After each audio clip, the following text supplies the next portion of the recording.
نے سورہ نساء مکمل تلاوت کی ہے اور سورہ مائدہ کا کچھ حصہ۔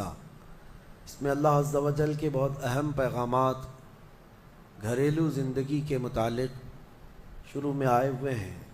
عورتوں کے متعلق جیسے کہ کل میں نے عرض کیا تھا، کچھ عورتیں ایسی ہیں جو تم پر حرام کی گئی ہیں ہمیشہ ہمیش کے لیے، ان سے کبھی نکاح نہیں ہو سکتا۔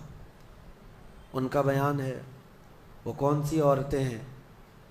اللہ تعالیٰ فرماتا ہے حرمت علیکم امہاتکم و بناتکم و اخواتکم و عماتکم و خالاتکم، یہاں تک تمہارے اوپر تمہاری مائیں حرام ہیں، ماں سے کبھی نکاح نہیں کر سکتا، اور تمہاری بہنیں تمہارے لیے حرام ہیں، مائیں حرام ہیں، بہنیں حرام ہیں، بیٹیاں تمہارے اوپر حرام ہیں، اپنی بیٹی سے کوئی نکاح نہیں کر سکتا۔ تمہاری پھوپھیاں اور تمہاری خالائیں، یہ وہ جو ابد الآباد ہمیشہ ہمیش کے لیے تم پر حرام ہیں، ان کو محرم عورتیں کہا جاتا ہے۔ ان سے پردہ بھی نہیں ہے، باپ کا اپنی بیٹی سے نہیں ہے، بیٹے کا اپنی ماں سے نہیں ہے، اسی طرح بہن کا بھائی سے نہیں ہے۔ یہ محرم عورتیں ہیں جن سے نکاح کبھی نہیں ہو سکتا۔ اس کے علاوہ کچھ اور بھی ہیں، یہ 5 تو میں نے بتایا، ماں، بیٹی، بہن، پھوپھی اور خالہ، یہ 5 ہوئی۔ اب آگے رب تعالیٰ فرماتا وَأَخَوَاتُكُم مِّنَ الرَّضَاعَةِ، یعنی دودھ شریک بہن ہے، یعنی تمہارے ماں کا دودھ کوئی اور لڑکی پی ہے تو وہ تمہاری رضائی بہن ہو گئی، یا تم نے کسی خاتون کا دودھ پیا تھا اپنی ماں کے علاوہ، اپنی ماں کے علاوہ کسی اور کا دودھ پیے تھے، تو اس عورت کی جو بیٹی ہوگی وہ تمہاری رضائی بہن ہوگی، اس سے کبھی نکاح نہیں ہو سکتا۔ یہ رضائی بہن، دودھ شریک بہن اس کو کہا جاتا ہے۔ پھر 7ویں نمبر پر وَأُمَّهَاتُ نِسَائِكُمْ، اور تمہاری بیویوں کی مائیں یعنی ساس سے کبھی نکاح نہیں ہو سکتا، حتیٰ کہ اگر تمہاری بیوی کو تم نے طلاق دے دیا، ختم ہو گئی، یا پھر انتقال بھی ہو گیا بیوی کا، تب بھی اس بیوی کی ماں سے کبھی نکاح تمہارا جائز نہیں ہے، وہ ماں کے درجے میں ہو گئی، کیونکہ ماں اور بیٹی کو نکاح میں جمع کرنا جائز نہیں ہے۔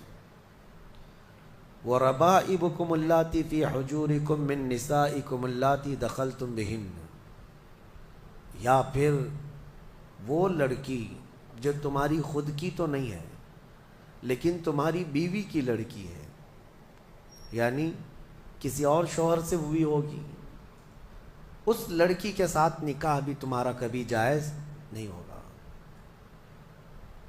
اور پھر آگے 2 بہنوں کا ایک نکاح میں جمع کرنا، یہ بھی سخت حرام ہے، یعنی ایک عورت سے نکاح کیا تھا اور اسی عورت کی بہن سے دوبارہ ایک ہی نکاح میں شریک کر لیا، زندگی دونوں بہنوں کے ساتھ گزار رہا ہے، تو وہ سخت گناہ کبیرہ میں مبتلا ہے، حرام ہے، زنا ہے، نکاح ہوگا ہی نہیں، نکاح نہیں ہوگا۔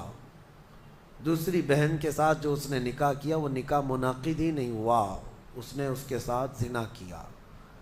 تو یہ عورتیں ذہن میں رہیں۔ بعض لوگ پھر ہم سے یہ بھی سوال کرتے ہیں، چاچا کی بیٹی سے، ماموں کی بیٹی سے، پھوپھی کی بیٹی سے نکاح جائز ہے یا نہیں؟ تو ہندوؤں کے ہاں کچھ چیزیں اس طرح کی مانی جاتی ہیں کہ ان کے ہاں چاچا کی بیٹی سے نکاح نہیں ہوتا، لیکن اسلام میں ایسا نہیں ہے۔ صرف تمہاری سگی بہن سے نکاح جائز نہیں، باقی جو تمہارے کزنز ہیں، یعنی چاچا کی بیٹی، پھوپھی کی بیٹی، ماموں کی بیٹی، خالہ کی بیٹی، ان سب سے نکاح جائز ہے، ان سب سے نکاح جائز ہے۔ بسا اوقات ایسا بھی ہوتا ہے، میں آپ کو بتاؤں، مثال کے طور پر تمہارے ماموں کی نواسی ہے، آپ کے ماموں کی نواسی ہے، یعنی آپ کے ماموں کی بیٹی، ویسے دیکھا جائے تو رشتے میں تمہاری کیا لگتی ہے؟ وہ بھانجی، رشتے میں تمہاری بھانجی لگتی ہے۔ تو ظاہر سی بات ہے بہن کی بیٹی سے اور بھائی کی بیٹی سے بھی نکاح جائز نہیں ہے، سگی بھانجی اور سگی بھتیجی سے نکاح جائز نہیں، لیکن اگر اس طرح ماموں کی بیٹی بھانجی لگ رہی اس سے نکاح جائز ہے۔ اسی طرح پھوپھی کی نواسی یا پوتی ہے اس سے بھی تمہارا نکاح جائز ہے، وہ سگی بھانجی یا سگی بھتیجی نہیں ہے۔ تو یہ احکام مسلمانوں کو یاد ہونا چاہیے کہ کون سی عورتیں تمہارے لیے حلال ہیں اور کون سی عورتیں تمہارے لیے حرام ہیں۔ اب ان کے علاوہ جو عورتیں میں نے بتایا، یہاں جو عورتیں میں نے بتایا، ان عورتوں کے علاوہ جتنی بھی عورتیں ہیں جن سے نکاح تمہارا جائز ہے ان سے پردہ بھی واجب ہے، یہ بات یاد رکھ لیں۔